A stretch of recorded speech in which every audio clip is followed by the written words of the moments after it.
No i tutaj zakładamy tą sprężynkę odwrotnie niż tam. Czyli... Kurde.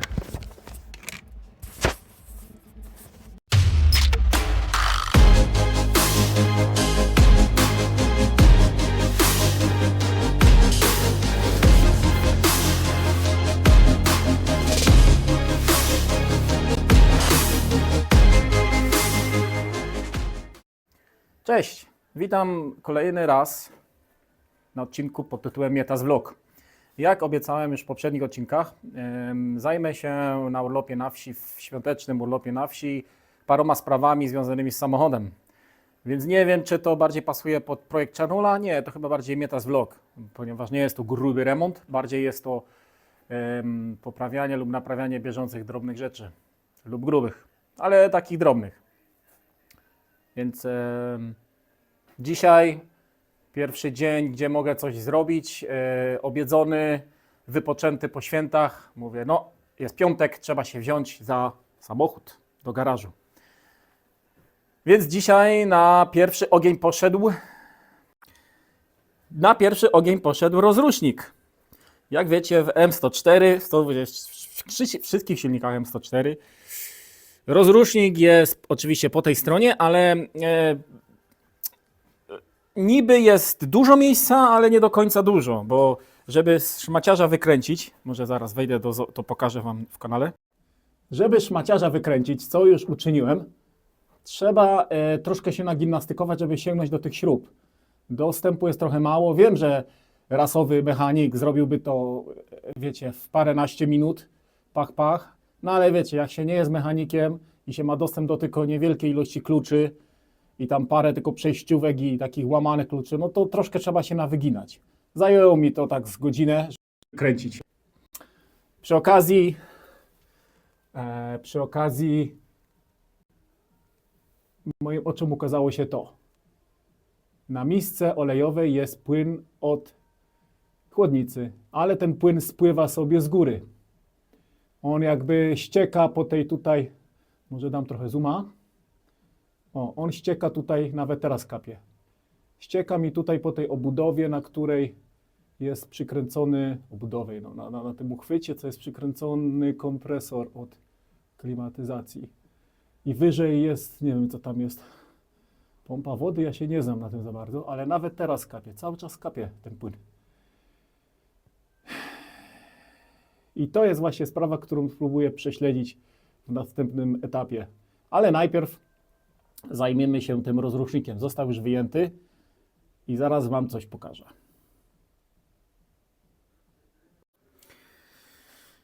Mam dwa rozruszniki. Jeden wykręcony, który sprawiał problemy. Ten jest wykręcony, kupiony, używany. Jest jakaś tam gwarancja, że on jest dobry. Na pewno jak porównuję luzy tu i tu, to tu się daje wyczuć większy luz na tym moim. Tu jest trochę sztywniej, więc to już jest taka oznaka. Nie znam się na tym, ale wydaje mi się, że no, ten luz ma znaczenie, że jak jest bardzo wygiełdane tutaj wszystko wyrobione, to wtedy właśnie on dostaje po prostu głupka i przestaje kręcić. No nic. Kładę się pod samochodem, przykręcamy ten rozrusznik i zobaczymy, jak to będzie. A jak już mi się to uda, a jeszcze nie wiem, czy do końca mi się uda, to będziemy szukać przyczyny wycieku. Skąd to ta woda, płyn chłodniczy mi tutaj spieprza. Mały update z postępów. Rozrusznik już przykręcony jest na razie na te dwie duże śruby. Pozostało mi tylko założyć plus, przykręcić i sygnał ze stacyjki. Już jak odkręcałem, to już nauczyłem się co, jak dojść i teraz myślę, że o wiele szybciej. No cóż, za to się właśnie mechanikom płaci, za ten know-how. No i oczywiście za wytrwałość, wiedzę i całą resztę. Dobrze, ciąg dalszy. A więc zatem rozrusznik już założony, drugi i zobaczymy, czy to jest właśnie to, co było przyczyną poprzednich problemów. No, pierwsze odpalenie bez zarzutów.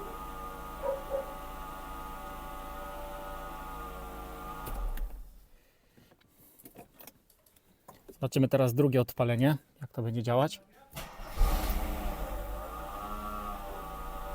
No, już drugi raz zapala i widzę, że elegancko. Zobaczymy jeszcze raz, trzeci raz. Jeszcze trzeci raz.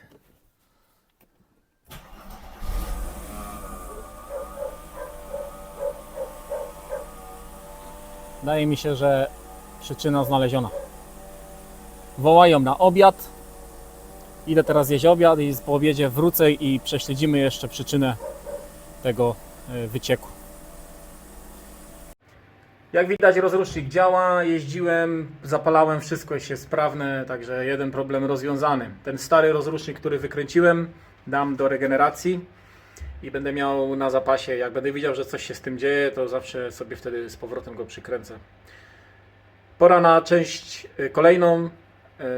W moim planie było jeszcze zdiagnozowanie, podpięcie pod komputer samochodu i sprawdzenie, czy są jakieś błędy na sterowniku. Miałem specjalny laptop do tego, niestety ten laptop mi umarł i musiałem załatwić inny. No i po kilku momentach instalowania udało mi się go wpiąć. Jak włączyłem, to na początku miał jakieś zapamiętane błędy. Coś 3 czy 4 pozycje były błędów, ale niestety szybko skasowałem i tu już te błędy nie wracają na razie. Pokażę Wam, jak to wygląda w tym momencie. Stacyjka jest odpalona i to jest ten program HFM Scan i pokazuje 0 błędów w danym momencie. Czeka na odpalenie. Tutaj mam trochę i prowizoryczny warsztat, ale ważne, że działa. Tu jest ten adapter i tu jest podłączenie pod te części. Zapalimy go teraz i zobaczymy, jak na bieżąco pokazuje. Po odpaleniu zaczął mocno falować obrotami, prawie zgasł. Musimy teraz go znów połączyć. Czyli dajemy na connect i czyta. No i pokazuje no errors whatsoever.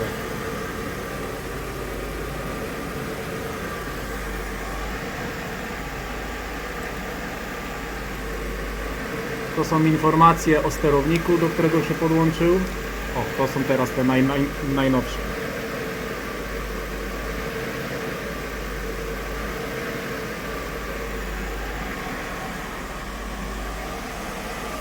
Ma troszkę nierówną pracę. No ale niestety błędów nie pokazuje, a ta nierówna praca może wynikać z tego, że przepływomierz nie był oryginalny Bosch, tylko jest Pirburga.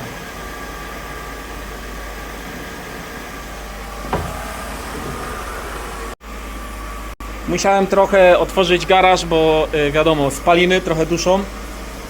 No ale po 10 minutach na wolnych obrotach silnik złapał temperatury, no i na razie 0 błędów.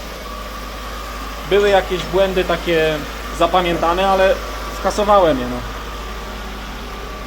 Wydaje się być wszystko ok.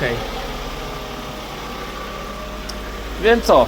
Kolejna rzecz, którą chciałem zrobić, ogarnięta. Następną rzeczą, jaką chcę się zająć, są antypotykacze.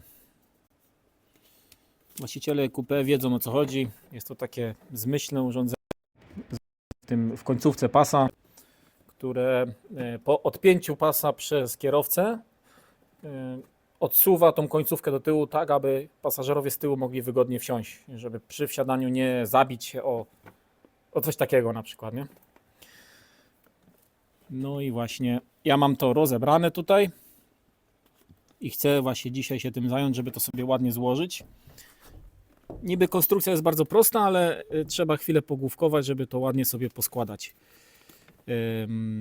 Składa się to z tej takiej plastikowego takiego pierścienia z otworkami, sprężynki, która jest taka sama pewnie jak w jakichś zegarkach. No i wiadomo, śruba i tuleja, za pomocą których przykręcamy pas do podwozia. A w tle jest wydrukowana instrukcja, taka dosyć prosta, którą można bardzo łatwo znaleźć w internecie z jednego z forum, chyba 190, 124. czy tam W201 chyba, 124 i jest opisane, bez zdjęć, no ale jest opisane, jak można to sobie szybko zainstalować. Kolejnym moim etapem, ja robię to trochę, chyba zrobię to trochę po swojemu, bo tu jest opisane, żeby iść to w imadło, włożyć. Ja po prostu zwyczajnie w świecie włożyłem tą sprężynę tak teraz, rękoma, bez żadnego imadła.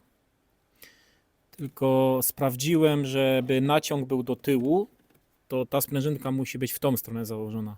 Pewnie w drugim pasie będzie odwrotnie, czyli będzie zablokowana o ten haczyk i będzie ciągła w przeciwnym kierunku.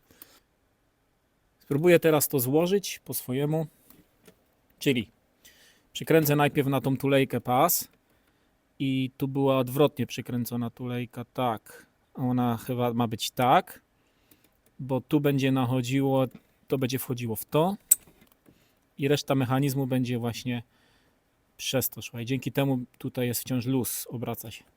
Tłumaczę trochę tak mało logicznie, ale chyba wiecie, o co chodzi. Mała poprawka. Zauważyłem, że założenie tej sprężynki na ten taki wystający tutaj element chyba ma większy sens.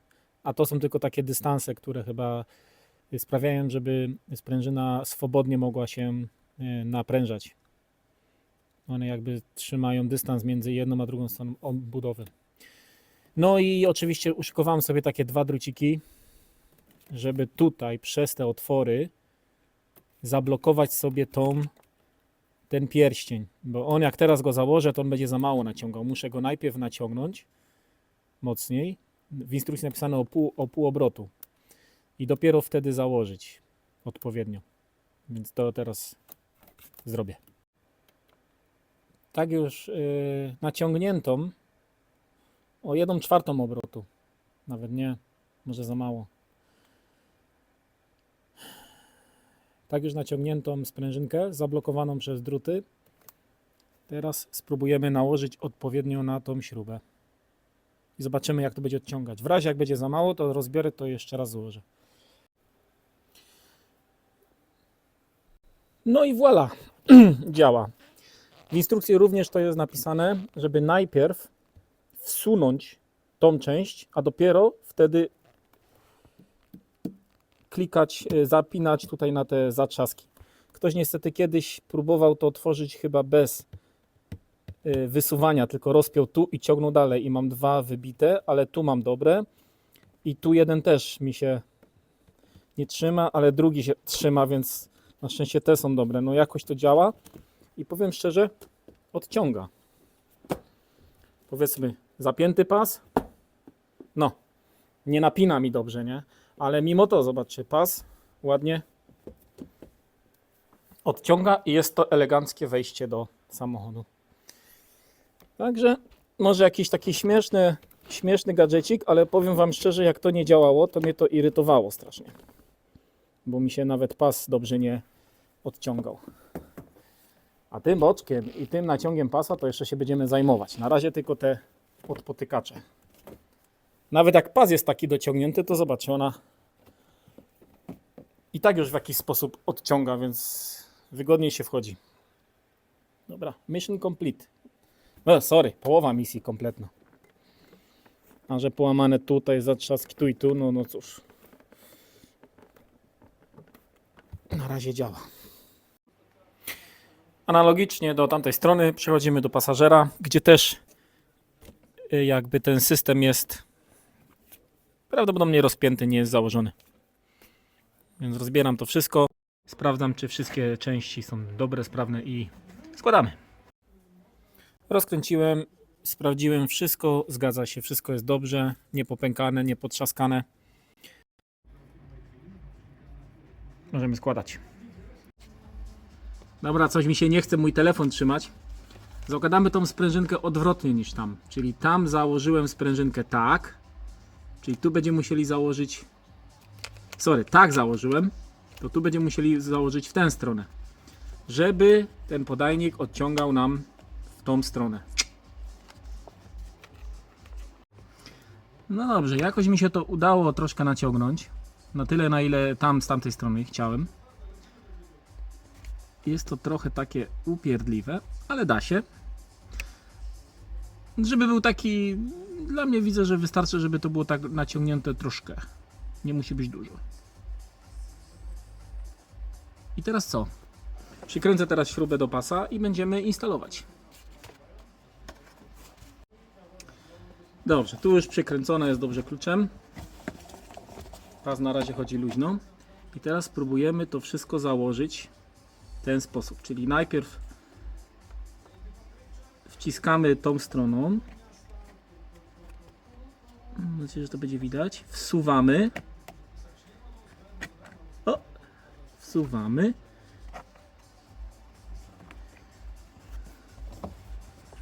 Teraz trzeba ustawić do tej pozycji najlepiej. I trzeba mędrować lewo, prawo, aż wskoczy.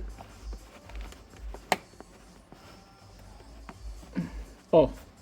I jak już będziemy naciskać i tak usiądzie nam, to znaczy, że ta plastikowa jakby taka podkładka z tymi otworkami wsunęła się. I wsunęła się na śrubę. Możemy bezpiecznie wyjąć zabezpieczenia druciane i docisnąć kliki. No i działa. Nie wydaje się, żeby to było za mocno. Wiecie, żeby nie było za mocno, żeby nie strzeliła. Ale nie. Moim zdaniem jest bardzo dobrze, więc